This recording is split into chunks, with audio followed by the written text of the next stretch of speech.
بسم الله الرحمن الرحیم. السلام علیکم. کته تاسو په انګلیش کې دا څه وایي کنه چې are you afraid of English؟ نو ته ورلا څه جواب ورکې؟ are you afraid of English مطلب دا دی ته د انګلیش نه یریږي کوېسچن دی. ٹھیک دا او کم کوېسچن دی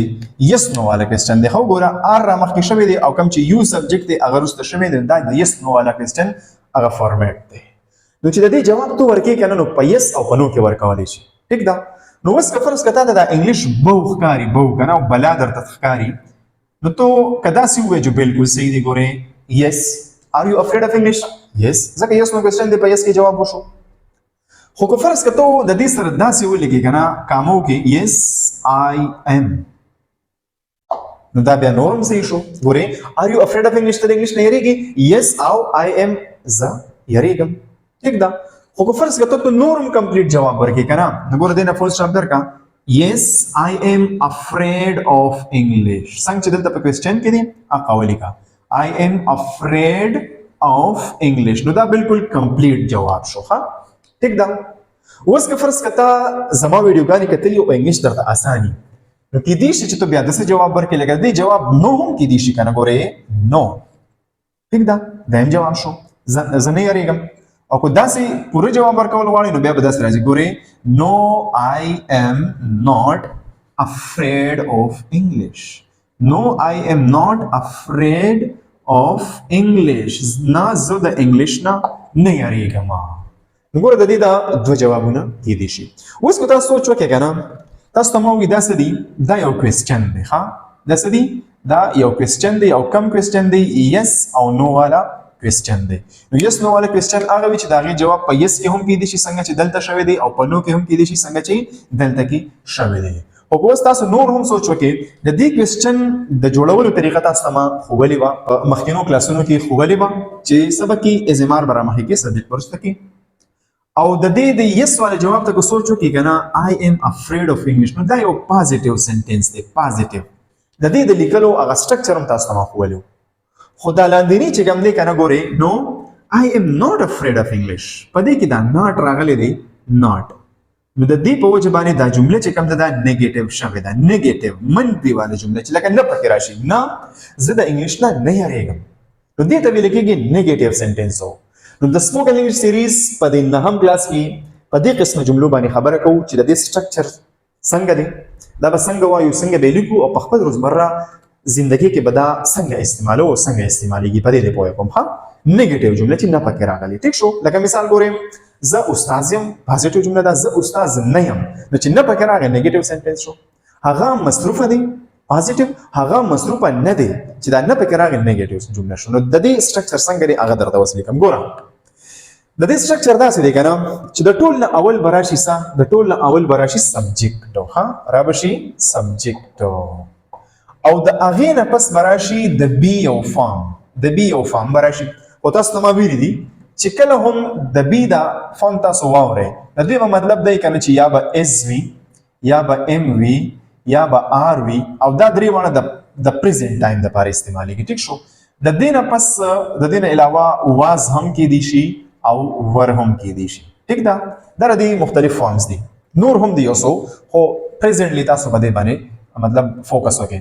د بی فارم راغی لکه د دې نه یو راغی د هغې نه پس پسې راشي ناټ یعنې دا ناټ دا ټکي به پکې د دې نوې اضافه وشوله نیګیټیو جملو کې. د هغې نه پس به ادر ورډز راشي. ښه ادر ورډز نور الفاظ به راشي. بس دا د جملې هغه بیسک سټرکچر دی د نیګیټیو جملو د دې مطابق ته نیګیټیو سنټنسز ویلی شي. ټیک ده لکه دا یو ښکاره مثال دی I am not afraid of English. ټیک ده اوس ګوره د دې سټرکچر مطابق د نور مثالونه در کومه او انګلیش ته اړو. اوس ګوره مثال په تور زه داسې په انګلیش کې وایم کنه چې زه په کور کې نه یم نه پکې راغی کنه نیګیټیو جمله شوله لکه داسې خبره زه په انګلیش کې کوم. ګوره زه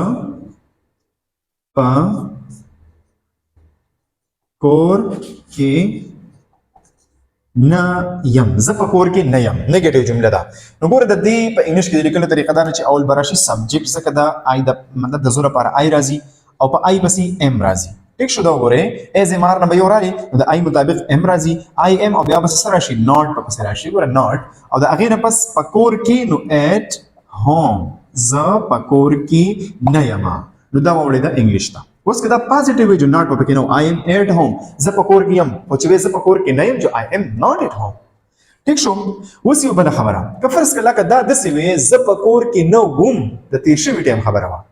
د تېر شوي ټایم خبره وه نو بیا به تا داسې کار کوو چې د دې ام په ځای به پکې تا واز راوستو ځکه چې ګور تاسو ته ما وایي دا درې د پرزنټ ټایم دي دا دوه پاست ټایم دي نو د دې په ځای به پکې تا واز راوستو ګورې آی واز ناٹ ایټ هوم زه په کور کې نه وم زه په کور کې نه وم ټیک شو په دې طریقې سره د پرزنټ او د پاست هغه نیګیټیو جملې چې کوم د انګلیش ته وړي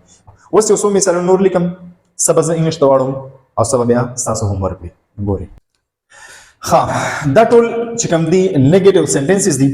څه د تېر شوي وخت دي او څه د پرزنټ ټایم تاسو ورته یو نظر وګورئ او انګلیش کې د ویلو کوشش وکړئ شاباس اولنۍ چې کومه جمله ده ته یوازې نه یې ته یوازې نه یې ګوره دا مونږ استعمالو روزمره زندګۍ کې که نه ته یوازې نه یې زه درسره یم یعنې داسې مونږ وایو نو ته یوازې نه یې دا چې انګلیش کې لیکم نه د ته لپاره څه راځي یو راځي ښه نو ګورې یو او په یو پسې بیا څه راځي په ایز ایم آر کې یو آر د پرزنټ ټایم د جو آر به راشي ښه یو آر ناٹ الون ته یوازې نه یې آی ایم ود یو زه تا سره یم یو آر ناٹ الون ټیک ده ښه نو په دې طریقې سره اوړي هغه زما ملګری نه دی هغه زما ملګری نه دی نو ګوره د هغه لپاره راځي هی پسې به راشي ایز ځکه پرزنټ ټایم دی هی از ناٹ مای فرینډ هغه زما ملګری نه دی هی از ناٹ مای فرینډ ٹھیک شو په دې طریقې سره دا واوړې ده درېیمه جمله هغه خوشحاله نه وه تیر شوی وخت دی هغه خوشحاله نه وه نیګیټیو دی خو د تیر شوي وخت نو د هغه دپاره خو لکه جینۍ ده که نه نو را به شي شي اوس به دلته کې از نه راځي ځکه چې په پرزنټ ټایم کې از راځي چې کله پاست ټایم خبره ده نو بیا به راشي واز ښه شي واز ناٹ هیپي هغه خوشحاله نه وه که ته یې خفه نه و چې بیا به سیټ راتلو شي واز ناٹ سیټ ها دا صحیح نه دی دا صحیح نه دی ګوره دا راپاره څه راځي ایټ راځي نو ته بلته کې راولي ایټ دا سبجیکټ شو it is not correct دا ټیک نه دی یا صحیح نه دی ها مونږ ماشومان نه یو مونږ د پاره په انګلیش کې څه راځي وی او په وی پسې راځي آر پرزنټ ټایم دی we are not kids یا we are not children ٹھیک شو we are not children مونږ ماشومان نه یو ها انګلیش ګران نه دی انګلیش ګران نه دی نو دا ستاسو هوم ورک شو ښه دا به انګلیش ته واړئ دا بل دی تاسو وزګار نه وئ تاسو وزګار نه وئ نه یې نه وئ د تېر شوي ټایم خبره دا دوه سنټنسز تاسو د دې سټرکچر مطابق انګلیش ته واړوئ اوس ګوره یو خبره ډېره ضروري ده هغه یاد ساتئ که نه ګوره چې کله په یو جمله کې دا آر ناٹ راشي یا از ناٹ راشي یا واز ناٹ راشي یا از ناٹ یا آر ناٹ چې دا قسم او الفاظ په جمله کې یو ځای راشي که نه نو کوشش کوئ په دې کې کنټریکشن کوئ کنټریکشن مطلب دا چې دا ټکي را یو ځای کوئ یو ځای وایئ چې کله دا تاسو یو ځای وایئ او پریکټس پې کوئ که نه د انګلیش ډېر سموتلی ډېر فلوینټلی او ډېر به اسانېږي تاسو ته او انګریزان هم اکثر دا چل کوي انګریزان زیاتره کنټریکشن استعمالوي نو موږ پې پوهېږو نه نو کوشش وکړئ چې په دې کنټریکشن اول ځان پوهه کړئ نو که بیا او بیا پې پریکټس هم وکړئ نو که بیا یو نیټیو سپیکرز وي یا بل څوک هغه انګلیش وایي او کنټریکشن پکې کوي نو ته به د هغه په سپیکینګ باندې پوهېږې ګوره ځان پوهېږه دا آر ناٹ چې کوم دی که نه آر ناټ په دې کې چې کله کنټریکشن وشي که نه نو دا دواړه را یوځای شي یو څه لیټر د دې نه مس شي نو دغه ته کنټریکشن ویل کېږي لکه مثال دا آر دی په دې دواړو کې چې کنټریکشن وشي که نه نو ګوره آر داسې شي دا ان د دې سره ولګي او دا او ختم شي د دې په ځای اپوسټرفي کامه راشي اپوسټرفي دا الټه بره چې کامې دي ته اپوسټرفي وایي او بیا ورسره دا ټي ولګي نو ګوره د دې دواړو په ځای باندې بیا څه دقه وایه ګوره دا دی آر ناٹ او دا دی آرنټ say aren't you aren't alone یا داسې you are not alone دا لږ ګران ویل کېږي ټیک ده او دا په اسانه لګېږي you aren't alone ته یوازې نه یې ټیک شو نو په دې طریقې سره په دې کې کنټریکشن کوئ بیا ګوره از ناٹ چې کوم دی په دې کې هم کنټریکشن کېږي په دې دواړو کې چې کنټریکشن وشي که نه نو ګوره دا لرې کا از ناٹ په دې کې چې کنټریکشن وشي دا به داسې شي از پوره ولیکا بیا پسې ان هم ولیکا دلته کې اپوسټرفي او بیا ټي ولیکا دا به ویل کېږي isn't he isn't my friend داسې نه چې he is not my friend سمپل هی isn't my friend دا دواړه بالکل یو ځای ووایه لکه څنګه چې ګورم په پښتو کې اکثر وایو کنه په پښتو کې موږ کنټریکشن کوو تاسو ته پته یې کنه موږ اکثر وایو ز با هم زم نو صحیح خبر داسې ده ز با هم زم خو موږ څنګه وایو زرزرې زبم زم زبم زم دا ها هر څه دې لره کړه هغه مس شو نو هم دغه شان د انګلیش کې دا کانسپټ دی هی ازنت مای فرند دا داسې ویل کېږي چې هی از ناٹ مای فرند هی از لکه چې کله په هی او په اس کې کنټریکشن کې نو هغه داسې هم کېږي ګوره هی از یا په شی او په اس کې شی از they are no there ٹھیک شو په دې طریقې سره هم کنټریکشن کېږي او په دې هی ازنت مای فرند ها she was not happy په دې دوه کې کنټریکشن وکړو څنګه به شي ګوره she was او بیا n apostrophe o t she wasn't happy په دې طریقې سره او it isn't correct او we aren't children موږ ماشومان نه یو نو په دې طریقې سره دا کنټریکشن کوي هم پریکټس کوي هم کوي چې تاسو جبا تاسو خپل د انګلیش سره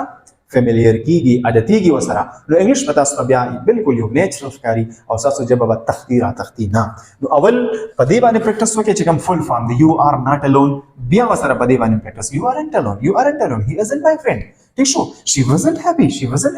په دې طریقې سره پریکټس وکړئ او دا هوم ورک هم په کمنټ کې ولیکئ چې زه وګورم ملاویږو په لسم لیکچر کې د هغه پوری د خپل ځانونو خیال ساتئ جزاک